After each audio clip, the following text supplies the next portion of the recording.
90 சட்டமன்ற தொகுதிகளை கொண்ட ஹரியானா சட்டப்பேரவைக்கான தேர்தல் தொடங்கி காலையிலிருந்து நடைபெற்று வரக்கூடிய நிலையில் 11 மணி நிலவரப்படி 22.70% வாக்குகள் பதிவாகியிருப்பதாக கூறப்படுகிறது. தொடர்ந்து வரிசையில் நின்று மக்கள் தங்களுடைய ஜனநாயக கடமையை ஆற்றி வருகிறார்கள்.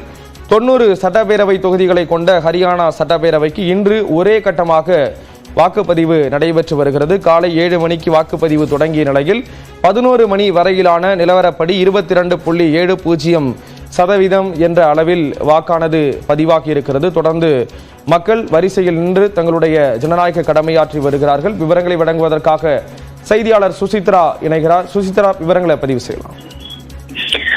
ஹரியானா மாநில சட்டப்பேரவை தேர்தலுடைய வாக்குப்பதிவு என்பது நடைபெற்று வருகிறது. காலை 7 மணி முதல் நடைபெற்று வரும் இந்த வாக்குப்பதிவை பொறுத்தவரை தற்பொழுது 11 மணி நிலவரத்தின் அடிப்படையில் சுமார் 22.75% வாக்குகளானது பதிவாகி உள்ளது.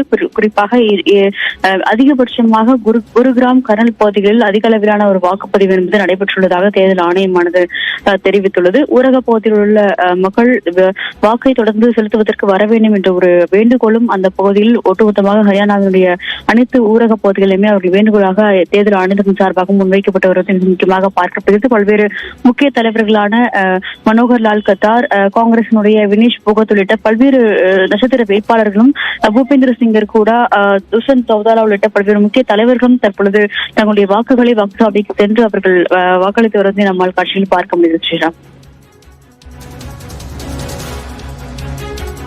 விவரங்களை வழங்கியதற்கு நன்றி சுசித்ரா.